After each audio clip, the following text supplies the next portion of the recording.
marahil ho alam niyo na ipinarito ko rito.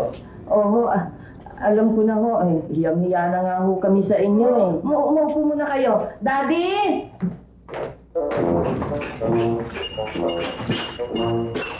Bakit ba? Sabi ko ho yung buwan. Yung kapatid ko ho, kailangan ng pangmatrikula sa eskwela. Oo. Narinig ka na. Iyagawa ka mo ng buwis. Hindi pa nga kami kumakain eh.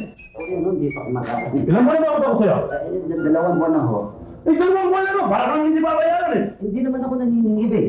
Bakit ka naman pala eh? Kanya lang ako nagpunta rito para sabihin sa inyo, maski 3 buwan kayo hindi magbayad, Hindi naman. Masama naman yun. Babayaran din kita. Pero ano pong buwan na yun? Marso ho. Marso? Sunod yung pinagalag mo rin. Baka sakaling meron ako. Sa Pasko na ho. Hindi lang ang magaling. Sige nyo na ito.